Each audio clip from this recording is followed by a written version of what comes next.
Listen to this. He's talking about Jesus. This is the story of Jesus that John is telling. And he gets to verse 4, and Jesus is referred to here as the Word. And he says this, the Word gave life to everything that was created, and his life brought light to everyone. The light shines, that's present tense, in the darkness. And the darkness can never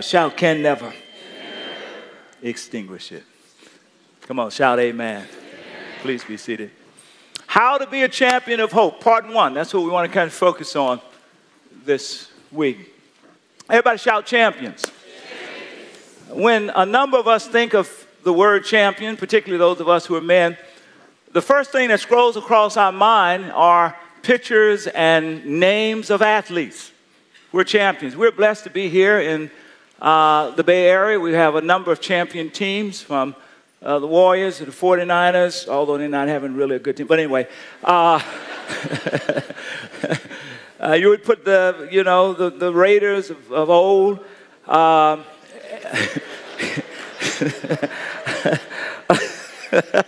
The Giants, the Sharks are coming along. Yeah, so come on, let's give God a hand praise. We got great champion teams around here. And so we started thinking about names, We started thinking about folk, Steph Curry and Joe Montana and just a wide variety of names, Ken Stabler, for example. And then if we think nationally, other names come to our mind, like Michael Jordan and Roberto Clemente and Steffi Graf and Billie Jean King and Serena Williams. And in the world of golf, I think particularly of Arnold Palmer and Tiger Woods. Now, let me just tell you why I think of Arnold Palmer and Tiger Woods. Usually when I go to the restaurant to get ready to order a drink, I ask, well, what's your non-alcoholic drinks you have? And then they usually tell me they have an Arnold Palmer, right? And then I always forget what that is, and they tell me it's lemonade and tea. They say, well, would you like an Arnold Palmer? I said, no, I actually would like a Tiger Woods. And so they like, I just done this 1,000 times. And so the waiter's like, they're stunned, like 1,000, Tiger Woods. What is that? I said, a Tiger Woods is Coke and lemonade, all right? So,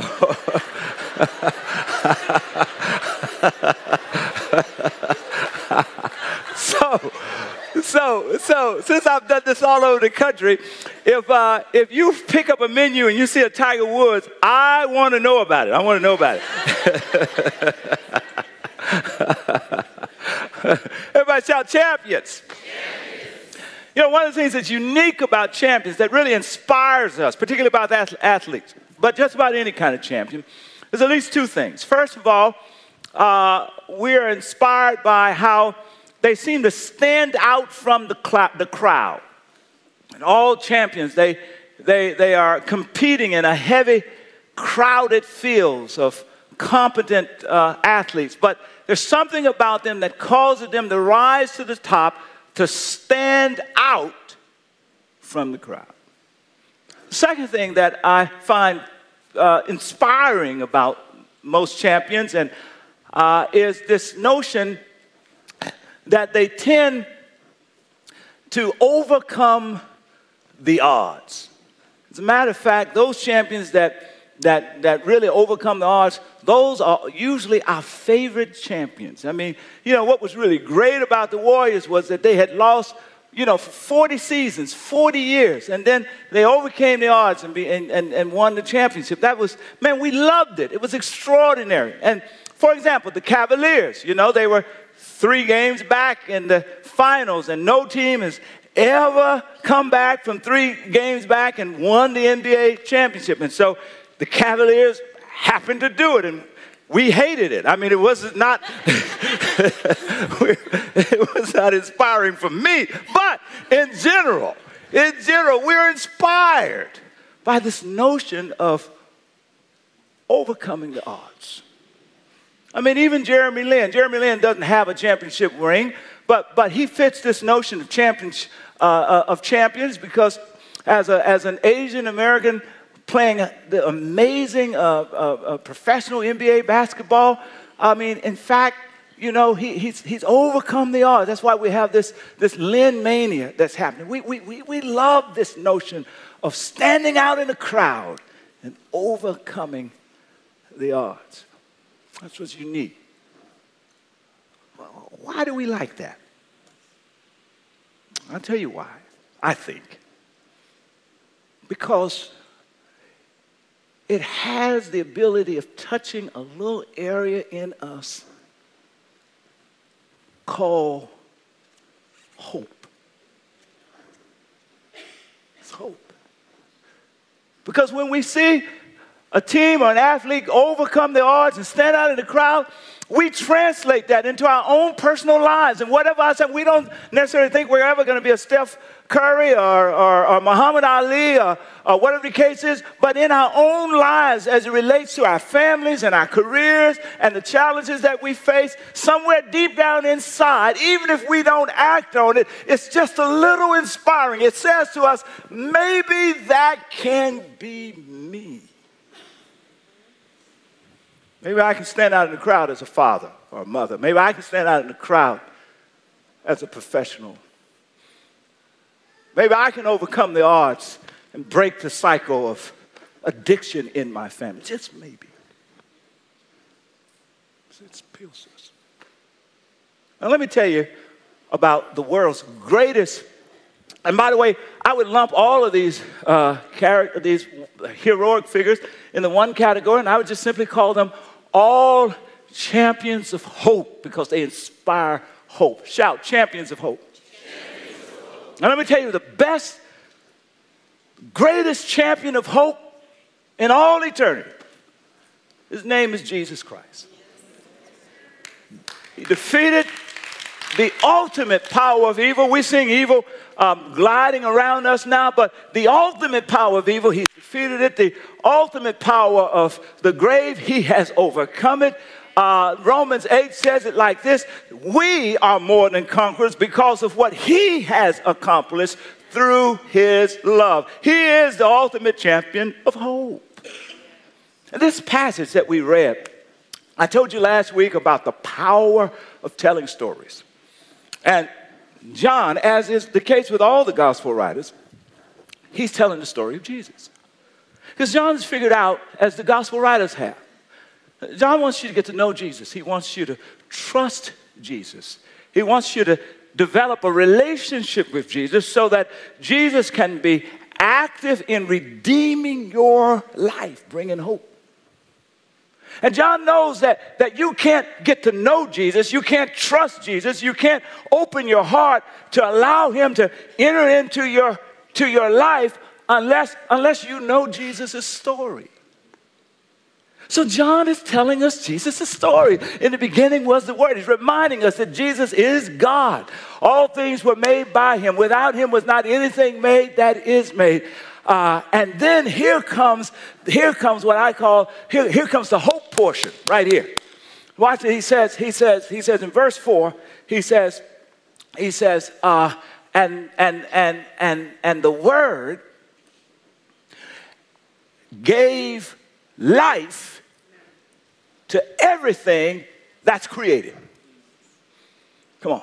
Everybody say, the Word. Say, gave life to everything. That's what John is saying. Anything that's alive, the source of the life is Jesus. That's what he's saying.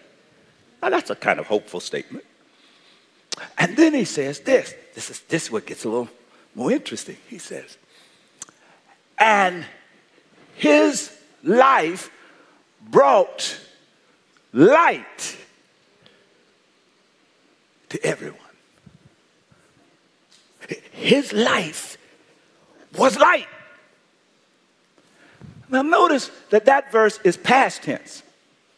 Notice the verb that the word gave life. Gave. Everybody say gave. Past tense. His life brought. Everybody say brought. Past tense. This has happened in the past. But then comes verse 5, and it's what I call the eternal presence. In other words, what he's about to say about Jesus was true about Jesus in the past, it's true about Jesus today, and it'll be true about Jesus a million years from now. And here's what he's saying about this life that always shines light. He says this, he says, and the light, talking about that comes from the life of Jesus, shines in the darkness. And the darkness represents evil, darkness represents sin, darkness represents all the ways that your life has fallen apart and want to make you give up hope. And the text says, but the darkness can what? Never. Oh, that's a powerful statement. Can never extinguish it. Yeah, you ought to celebrate that. That's good news. That good news. I don't care how thick the darkness looks. I know the terrorist reports are rising, but the darkness can never extinguish the light. Come on now. I don't care how horrendous race relations become and how hopeless it looks. The darkness can never extinguish the light of Jesus. I don't care what's going on in your life. You're wrestling with cancer, with children that's out of control. I'm here to tell you, don't concede to hopelessness, because the darkness can never extinguish the light that's found in Jesus. All right, now here's a fascinating point. This is for folk who follow Jesus.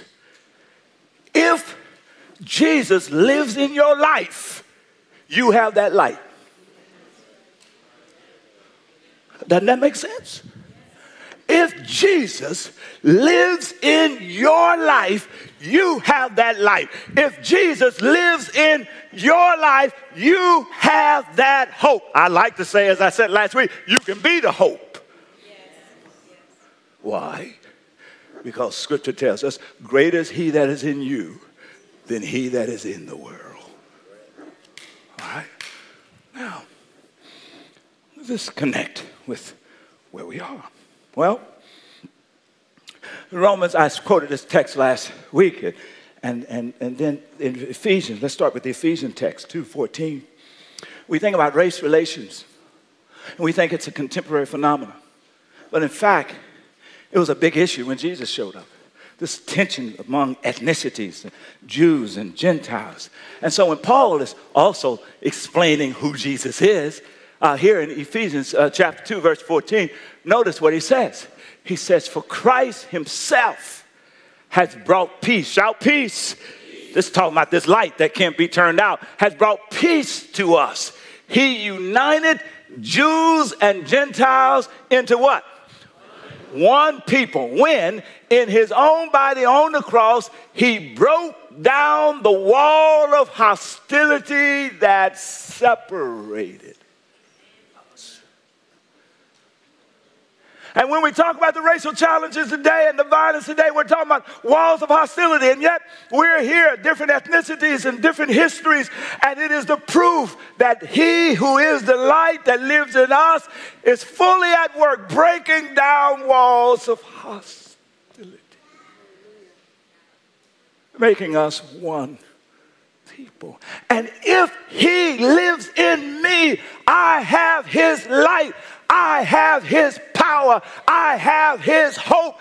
And so I can be a champion of hope and also be a wall breaker. Yes. Ask somebody, are you a wall breaker? Ask them.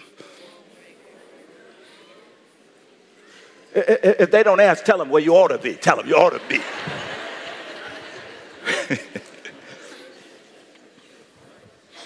Let me share some stories. Last week, the challenge last week was that you get out, the next 3 months, you find 10 people who are different from you, different race, different ethnicity, and begin to share some stories. Here's the point. I told you last week that we got to where we are because fear and the absence of relationship. And we got into this place that you're reading and watching on the news. We got here one relationship at a time, one bad choice at a time, one bad relationship at a time. One degrading deed at a time. And like droplets of water, at some point it leads to a river that ultimately leads to an ocean. But it's happened teenagers. It happened. One relationship, one bad relationship, one bad encounter at a time. Last week, I invited my board after the message to share stories. And I then went to my staff meeting and I invited them to share stories across race and ethnicity because we're a diverse church. We're diverse on our board. We're diverse on our staff. We're by intentionality. We're stewarding what God has given us. I had one young lady named Ashley Drury, is married to Will. Ashley's mother is white. Her father is African American. She shared her story in staff meeting. She said she never really fully understood the plight of African American men when it comes to police until she married Will. Together the other night, they both reminded me of the story, so I had the details right. I'll just give you a quick version. A couple of years ago, they were driving from Washington to Pittsburgh, and they went into a tunnel. Going into the tunnel, they saw the state police parked on the side, patrol. Will instinct says, I better be cautious. I don't want to give him any reason to pull me over. And so as he goes in and he puts his lights on, as he goes into the tunnel, he makes sure he doesn't change lanes. As they exit the tunnel, they notice they hear the sirens. Pulls them over. Ashley says by now she's fuming because she's watching. She knows that he's doing everything possible to do it right, and they still get pulled over. And the police officer comes to the window and he essentially says to them, he asks for the license, registration, and he asks them, he says, you change lanes. Will said, I'm sorry, sir, I didn't change lanes, stayed in the same lane. Police took the stuff roughly and went back, looked at the camera. They assumed he came back later, and he wouldn't even apologize because he found out that he was wrong. He just said, well, where are you going? They told him where we were going. Where you get this car from? Told him where to get this car from. This interrogation. Finally, he said, just watch your speed and leave. That was Ashley's story. Everybody shout story. Let me share you another story. I got an email from Jan Leah last week. Jan Leah is a police officer. I married her and her husband a couple years ago. And she wrote me this note. Here's what she writes. Pastor, the series of violence that occurred this past few days is breaking my heart. Watching a police officer gunned down on television makes my heart so heavy. I feel for the families and the friends of those two men whose lives were taken away by a police officer also. I feel the pain for the loved ones of the 5 officers that was lost in Dallas as well. I ask that you pray for me. Look at and the rest of the law enforcement officers that put their lives on the line to save others. And then she writes, cops' lives matter too. My heart is broken because there are so many of us good officers serving the community, and we sacrifice so much to make the community safe. And just like everyone else, we want to go home to our loved ones at the end of our shift, and yet lives of innocent officers are taken away because people are angry at police officers as a whole. Please include us in your prayers for peace, healing, and comfort. How do we get here? How do we get into a place where Ashley's and Will's stories are reality? How do we get into this place where Jen Lear's stories are reality? How do we get into a place where just this morning, I couldn't even get finished preaching the first message before I got news that in Baton Rouge, another 7 police officers have been shot. And 3 have died. How? Yeah, come on, guys. How did we get here? I tell you, it's one bad incident after the next. It's one bad encounter after the next. It's one bad relationship after the next. That has a cumulative effect, that has set an environment that facilitates killing. And I just want to go on record, killing is not the solution. I think Dr. King is the one who said it best. An eye for an eye policy means that everybody's going to end up blind. My daughter likes to correct me and says, no, it really means everybody's going to end up half blind because she's thinking about one eye.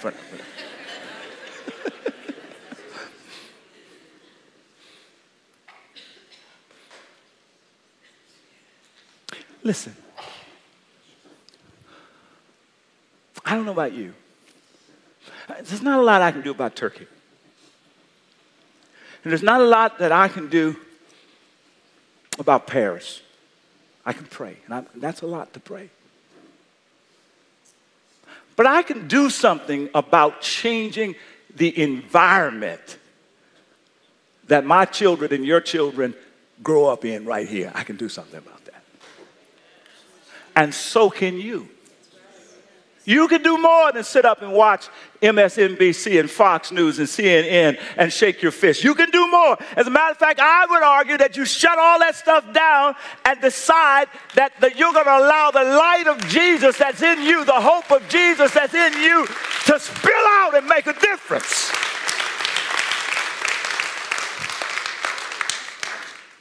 All right, I told you last week that you ought to have 10. Listen, this is the only way here. There is no magic portion we can drink. And that suddenly is not about suddenly we all become one color. How dull is that? Who wants that? I don't.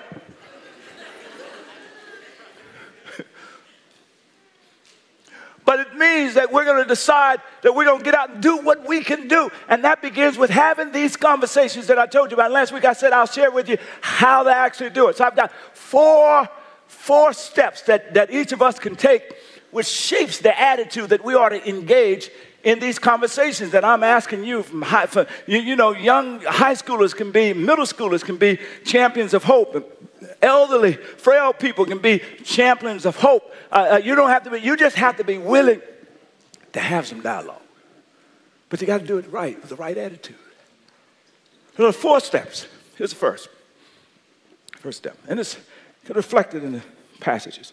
The first step is, if you're going to talk to somebody, be prepared to listen to each other's story without judging and without trying to persuade. Now, everybody say story.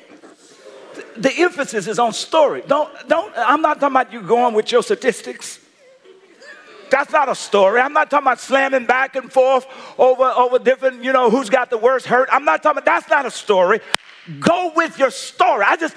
What John is saying about Jesus, which is so unique about God, which is so special about Christianity, is that God decided that in order to redeem me and in order to redeem you, that God had to show up in our stories. And so that John 1 is about the incarnation. And verse 14 says, and the Word became human and dwelled among us. In other words, he showed up in my story. And he didn't come with condemnation, because John 3:16, we know that. For God so loved the world that he gave his only begotten Son, that whosoever would believe in him would not perish but have everlasting life. But key to our believing in him is verse 17. For God did not send his Son into the world to condemn the world. He already knows. He's not here to show you the bad points of your story. You probably already know that. But that all of us through him might be saved. That there's something unique. Jesus is teaching us there's something unique about my getting into your story. If you would dare allow me, and you getting into my narrative, and if I would dare allow you, that there's a power that takes place, and it impacts me, and it impacts you. And it doesn't mean that we agree on all of the various items that is being debated, but it means that right there in the transaction of stories, hope is born. You end up standing out in a crowd. You end up doing the work that can actually change probability. Right there. I'll give you an example. Last week after the message, in between gathering, people took me up and they started sharing with me their stories. And so one was an Asian American woman who came. to me. She said, Pastor, I'd love to share my story with you. Didn't take an hour, didn't take 45 minutes, really 5 minutes out in the courtyard. We stepped off to the side. Reminded me her name, where she's from, a little bit of her history. Then she said to me, you know, in middle school, I went to a school that was predominantly African American. And they bullied me every day, every week, every year I was there. African American students. Since I finally transitioned out of that, by the time I got to high school, it started over again. For some unknown, miraculous reason, at some point it stopped. She said, I just want you to hear my story. She wasn't debating what I had said. She wasn't discounting the experience I had relayed. She was not even trying to suggest that all black people are bullies. What she is simply saying is that my encounter with African Americans in this early stage, it has had an impact on me. And I just want to be honest with you about that encounter. And I entered into that experience and I affirmed her and I thanked her and we prayed together. And hopefully something happened between parishioner and pastor that was hopeful.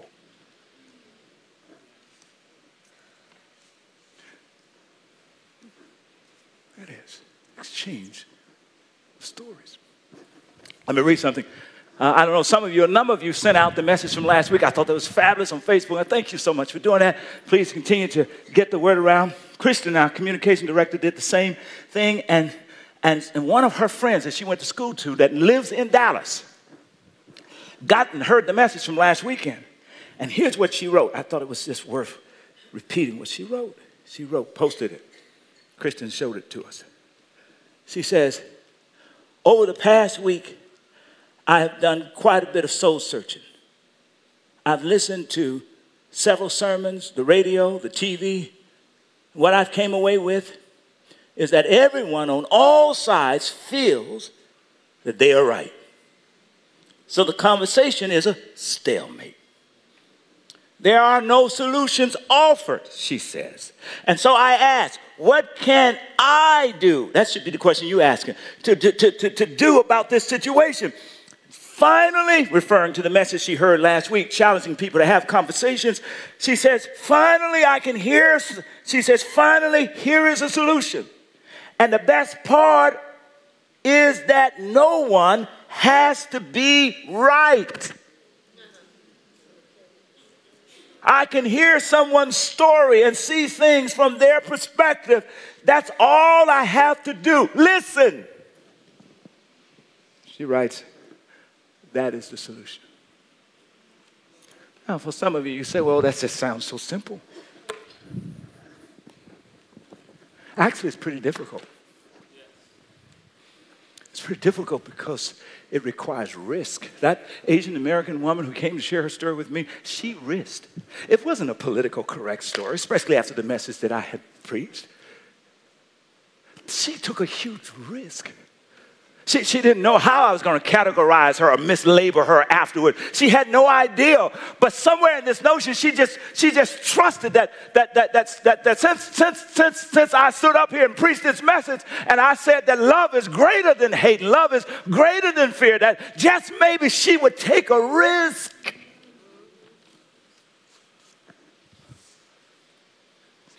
And when she did, she stood out. When she did, she started working against the odds. That's what a champion of hope does. Stands out. Second point. Watch this. This is so inside of this incarnation theology. This second point. Listen, with humility. Everybody say humility. With humility. Affirm each other's pain. And lean in towards empathy. That means I don't just feel for you, I'm feeling with you. And lean away from criticism. All right, let me show you. In Philippians, you'll find an interesting passage there. And what's going on is that these church leaders are fighting in the church of Philippi. And Paul is frustrated, so he writes them. He begins really in verse 3 or 4, and he essentially says to them, look, you guys are at each other's throat. He says, listen, just cut it out. Stop being selfish. Stop being trying to impress one another. He says, look, consider the other person better than yourself. In other words, put the other person's interests ahead of yours. Give preference to the other person. Stop trying to make yourself the most important and the biggest and all that. That's what he's talking about, right? And then he grounds it theologically. He said, this ought to be your attitude because this was the attitude of Jesus. And he's another take on what John is talking about, Jesus' story. And so it picks up in verse 5. Look at what he says. In relationship with one another, have the same mindset. Say mindset. As Christ Jesus, who being in the very nature God, in other words, he's God, he's big stuff. That's what Jesus is, big stuff. Come on now. In the nature of God, did not consider equality with God something to be used. He had power and preference at his disposal. It was his, but the text says he did not use it to his advantage. Next verse, watch this. Rather, shout rather. Rather, he made himself nothing. He stepped back. He said, let me step back and put the other ahead, put all of us ahead, taking the very nature of a servant. That's what I'm talking about. You say that I'm going to take the risk. Now, wait a moment. It is a risk.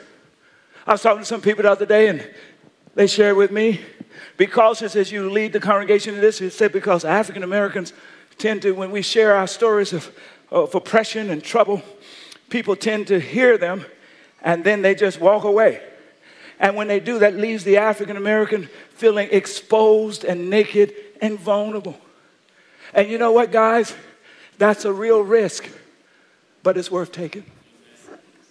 It's worth taking. Like the Asian American woman could have walked away feeling the same way, but she took. There's white people who say, I'm afraid of having these conversations because I don't want to say the wrong thing.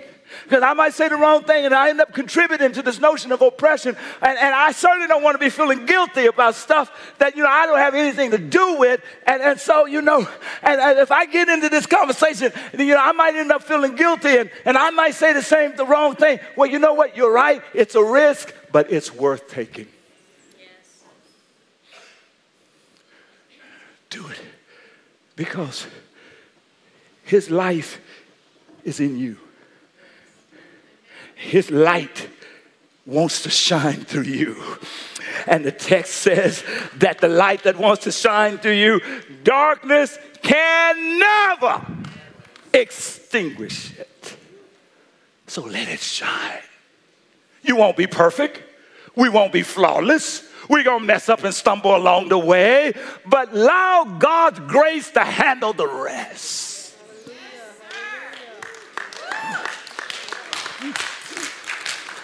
This is the notion of Jesus. Now watch this text. I didn't finish it, but it says that he takes on the form of a likeness of humanity. He becomes us. He enters our story, right? And then he says, even to the point of death, he dies on the cross. He gives up himself. Here's 1 John 3:16 puts it this way.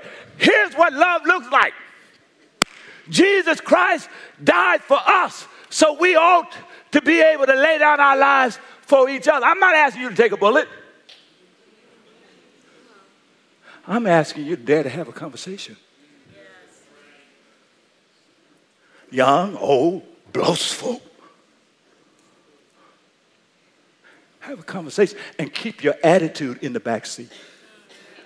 Keep your judgment in the back seat. Don't discount the other person's story because it makes you feel better. No, suffer with them. Somebody says, well, I don't really have a racial story around race. Part of the privilege. I don't have a story. But listen, if you don't have a story, think about your parents. Think about your grandparents. We all immigrants. I know that's news. I just made an announcement. Just go back far enough. Come on now. Come on, the Irish, the Italian, the German, come on now. All of our Asian communities, we all showed up here from somewhere.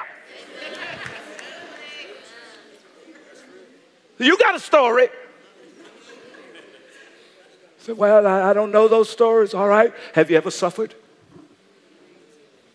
See, the emphasis is on story. I don't want you to be throwing statistics and, no. It's a story, If I share a story about my pain and my suffering and as it relates to race, and you don't have one, well, just think of a story where you suffered. See, at the end of the day, we all flesh. And either you have suffered, you are suffering, or I guarantee you, you will suffer before this life is over. Come on now. We all got a story. So lift that story up. Maybe it's sickness, maybe it's whatever. And think about, what if you had to live that every day for the rest of your days on the planet and share it? And the third point is, we should pray together. Everybody shout, pray. Pray. We need to pray together. Just think about how powerful this would be. Just think how powerful this is. Jan Leah, who's a police officer in this congregation, she shares her story. She pours out her heart. She's heard me share my story. And when we're finished sharing stories, Jan Leah reaches out and she says, let me pray for your pain and the brokenness that happens in your life. And if I reach out and I say to Jan Leah, okay, when she finished praying for my pain, I pray for her pain. Isn't that extraordinary? Can you see that? I had another white man after the worship gathering. I told you I had people sharing all day last weekend. I was like, before the whole over, I get to my 10. But I welcomed it. The guy said, he waited till I got finished. We sat down, he said. Story very similar to Asian American. He says, look, I grew up, African Americans, they bullied me, and it was so bad I went and learned karate. And then when I learned how to defend myself, I learned karate. Then they stopped bullying me, and I never got to use the karate. But anyway, he said he then went to the military. Then he started working with African Americans. They had each other back, and he had a whole nother picture. And he said to me, he said, look, I just want you to know, he says, and I'm here in a church like this. He says, but listen, there are times today that when I see African Americans in certain circumstances, it triggers that old fear in me. He's being honest. And you know what I said? I said, thank you. And I wish I had said this to the Asian American woman. This is here, I'm saying it to you now. And I said to him, I said, I'm sorry that those African Americans bullied you. I'm sorry for that. I apologize.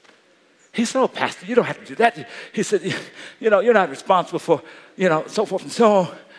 I said, that's not the point. The point is, I just hurt your pain. And I'm an African American. And I think it's helpful to you, and it's certainly helpful to me if I just say, you know what? I'm sorry. That's modeling humility. That's not, I didn't go back and say, look, well, man, come on, you're just going to give me that. Look, do you not know that we had 300 years of slavery in this country and 100 years of segregation, and we had Jim Crowism, and you talking about 3 or 4 years in school? Come on, no!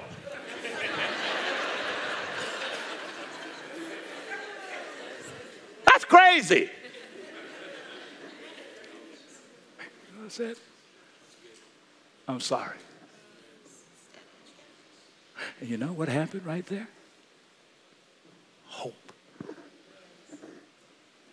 Hope. And then lastly, stretch. Everybody say stretch. Stretch towards the other. That's what we're doing. That's what I'm challenging you to do. I'm so tired of reading these news, knowing that the church has the light of Christ in us and knowing that the darkness cannot extinguish it. I want to see our light shine. So you got to stretch. That's what the incarnation is all about. Man, can you imagine this? And let's go back to finish this passage. Here's what's remarkable about the passage, right? That I finished in Philippians. I didn't say this at 8, so you should be excited. Jesus takes low in an act to redeem. And then 11 through 13 says, and here's what God does, the Father then does. It says, when he took low, the Father says, come on, the text says, and now every knee shall bow and every tongue shall confess that he is Lord. Here was the point. do your part and take low, come on now, and serve the other across the race, and God will do his part and elevate and transform and redeem.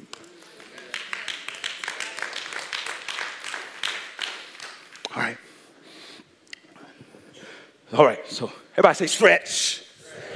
That's the incarnation. Just think about this. God was invulnerable. You couldn't hurt God. You couldn't kill God. You couldn't touch God. But God says, I love you so much. I'm so desperate about the redemption of who you are, your family, your friend, your community, your world, that I'm going to stretch. And John 1:14 says, and so the word became human.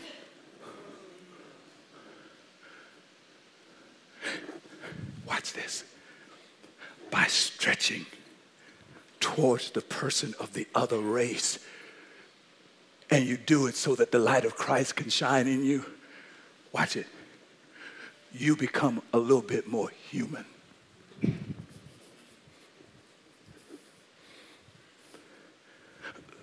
The way God intended. Everybody shout stretch. Here, let me finish it. Here it is. So, we say that when you pray, you ought to come out of this asking what I'm going to do. Some of you are asking what you're going to do. So next week, we're going to roll this out. We want to help you. It's one thing to tell you what you ought to do. It's another thing to try to help you do it. So next week, come back. We're going to roll this out. Because we've created 4 different options so that you can apply these 4 steps. We call it Connect 4. So for some, it's just decided, I'm going to have some relational meetings with some people. And where do I find these people? Well, look in your family. We have interracial marriages and relationships in our families. Just start there and start having some, you've never had the conversation about race with them, so start. You work with people across race on your job, ask them in the light of what's going on, tell them about the message, tell them what's going on in church. They'll be fascinated. Really? You're doing that in church? Yes. Can we talk? Secondly, perhaps inside of your family circle, just in your family, just your kids are watching this on TV, everybody's watching, just sit down and together around dinner to say, let's share stories about your experience with people of other races. Let us share stories about our experiences. How do we make sense of this? Talk to them about the message and the preaching and the scriptures. Third, life group. We have more than 50 life groups all over the Bay Area. All right, that's a good place to start. We're going to shape the notes here where you can get in those life groups. You're not going to be throwing statistics and getting into a debate. No, well, we want you to remember those 4 steps. Start with, just tell me your story. I just want to hear. I may ask you some questions to try to understand about your story, but not to put you on the spot, not to persuade, I just want to know, I just want to get to know you a little bit better, your narrative. And then work through the empathy and work through the prayer together in your small life groups. And then lastly, we're having what we call community conversations. We're recruiting folk. That's what Evelyn was talking about. We're raising up some people. We're going to train them around the therapists and all that. And we're going to put together some diverse groups, intentional. You can sign up next week. You say, well, none of that works for me, but yeah, I want to be in one that's kind of much more structured and controlled. Well, we're going to put those together. Diverse people, you can sign up. And then they're going to meet 4 times every other week. And they're going to work through those 4 steps as a group. Talking about getting to know one another. You see, the scripture's right. When the people of God stop watching TV and decide to be champions of hope, the light that shines, the darkness can never. Everybody shout, never. Extinguish it. Here's where I'm going to end. I'm finished. Thank you for your patience. I got an email from somebody. Vince is his name. And Vince sent me his email after the message. And Vince wanted me to know that he basically disagreed with everything I said.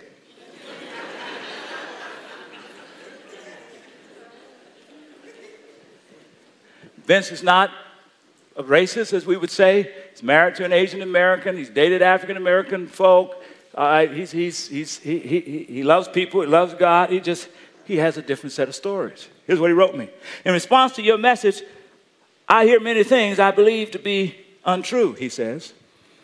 You mentioned about because we are white, our families don't have to teach us how to treat an officer.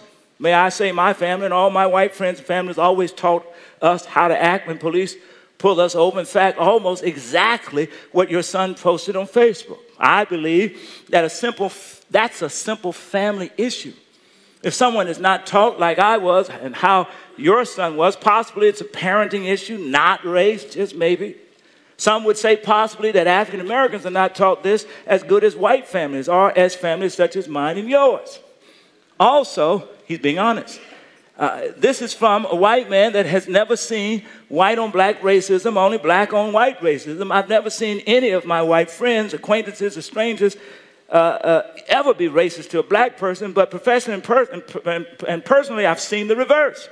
In fact, you stated all these cases during the church where police was not proven guilty. However, you speak of them as if they were. Juries were mixed races, if that matters. My story, Pastor, God bless. So I called Vince.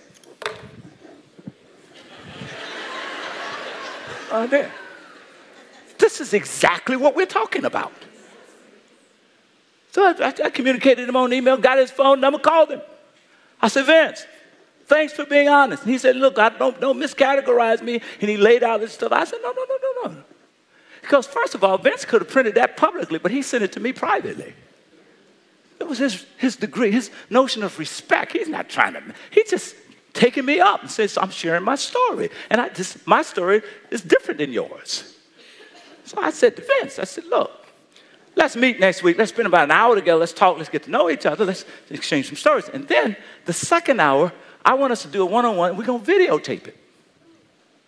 And then I'm going to play the videotape with your permission next week so I can teach people in our congregation visually on site how this thing looks. Between a black and a white person that doesn't necessarily agree, we have different stories. And so Vince said, well, let me think about that.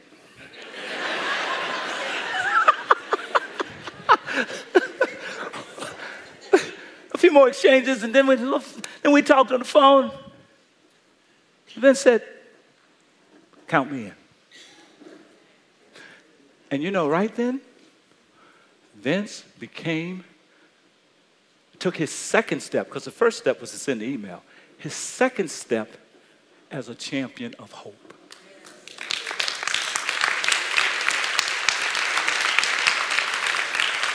So come back next week, bring your family and friends, we're going to have a video.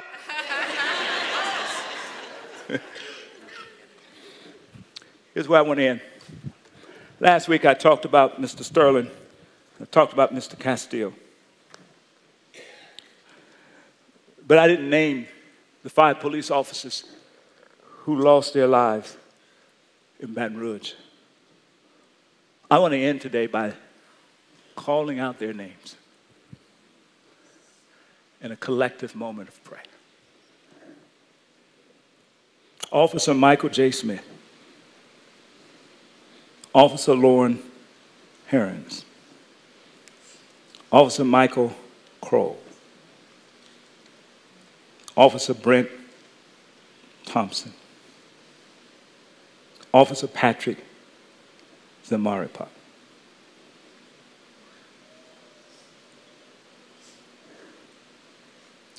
And God, you know the names of the families and the officers who lost their lives today.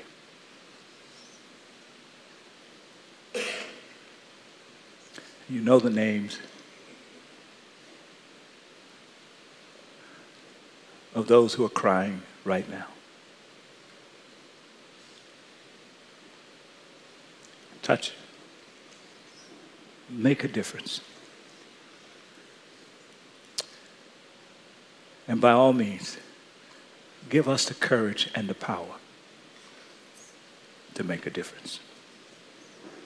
Amen. One last thing. Show me your connection card. Please show it to me. I want you to look directly at the response to the message. If you're ready to do something, if you're ready to risk, if you're ready to let the light in you, which we know is Jesus, prove that darkness can't overtake it, I simply want you to write in the response to the message, I will be a champion. I choose to be a champion of hope. Turn that card in, and I'll see you next week.